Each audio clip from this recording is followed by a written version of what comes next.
ایک ملنگ درویش بارش کے پانی میں عشق و مستی سے لبریز چلا جا رہا تھا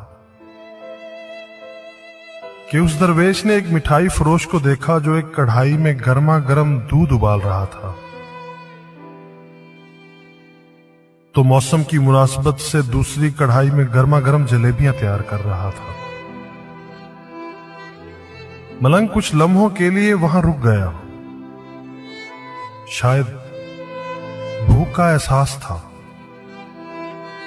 یا موسم کا اثر تھا۔ ملنگ حلوائی کی بھٹی کو بڑے غور سے دیکھنے لگا۔ ملنگ کچھ کھانا چاہتا تھا،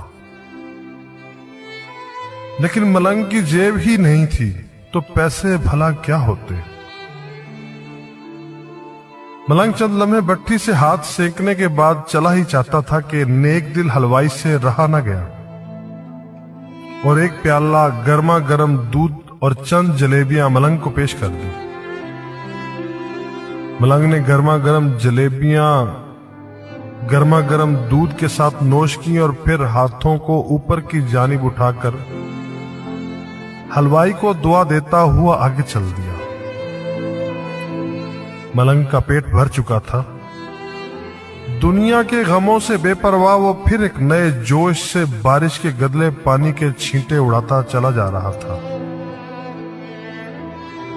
وہ اس بات سے بے خبر تھا ایک نوجوان نو بہاتا جوڑا بھی بارش کے پانی سے بچتا بچاتا اس کے پیچھے چلا آ رہا تھا۔ یک بارگی اس ملنگ نے بارش کے گدلے پانی میں اس زور سے پاؤں مارا کہ پانی اڑتا ہوا سیدھا پیچھے آنے والے نوجوان عورت کے کپڑوں کو بھگو گیا۔ اس کا قیمتی لباس کیچڑ سے لت پت ہو گیا۔ اس کے ساتھی نوجوان سے یہ بات برداشت نہیں ہوئی، لہذا وہ آستین چڑھا کر آگے بڑھا اور اس ملنگ کو گریبان سے پکڑ کر کہنے لگا، کیا اندھا ہے؟ تجھے نظر نہیں آتا؟ تیری حرکت کی وجہ سے میری محبوبہ کے کپڑے گیلے ہو چکے ہیں اور کیچڑ سے بھر چکے ہیں۔ ملنگ ہکا بکا سا کھڑا تھا، جبکہ اس نوجوان کو مجذوب کا خاموش رہنا گراں گزر رہا تھا۔ عورت نے آگے بڑھ کر نوجوان کے ہاتھوں سے ملنگ کو چھڑوانا بھی چاہا، لیکن نوجوان کی آنکھوں سے نکلتی نفرت کی چنگاری دیکھ کر وہ بھی دوبارہ پیچھے کھسکنے پر مجبور ہو گئی۔ راہ چلتے راہگیر بھی بے حسی سے یہ تمام منظر دیکھ رہے تھے، لیکن نوجوان کے غصے کو دیکھ کر کسی میں ہمت نہ ہوئی کہ اسے روک پاتے، اور بالآخر طاقت کے نشے سے چور اس نوجوان نے ایک زوردار تھپڑ اس ملنگ کے چہرے پر جڑ دیا۔ بڑا ملنگ تھپڑ کی تاب نہ لا سکا اور لڑکھڑاتا ہوا کیچڑ میں جا پڑا۔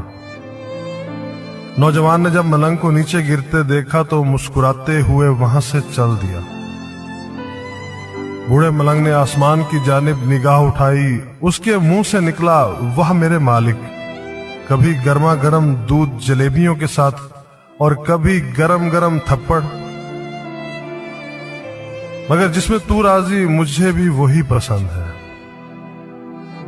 یہ کہتا ہوا وہ ایک بار پھر اپنے راستے پر چل دیا۔ دوسری جانب وہ نوجوان جوڑا جوانی کی مستی سے سرشار اپنی منزل کی طرف گامزن تھا۔ تھوڑی ہی دور چلنے کے بعد وہ ایک مکان کے سامنے پہنچ کر رک گئے۔ وہ نوجوان اپنی جیب سے چابیاں نکال کر اپنی محبوبہ سے ہنسی مذاق کرتے ہوئے بالا خانے کی سیڑھیاں طے کر رہا تھا۔ بارش کے سبب سیڑھیوں پر پھسلن ہو گئی۔ اچانک اس نوجوان کا پاؤں پھسل گیا اور وہ سیڑھیوں سے نیچے گرنے لگا۔ عورت زور زور سے شور مچا کر لوگوں کو اپنے محبوب کی جانب متوجہ کرنے لگی،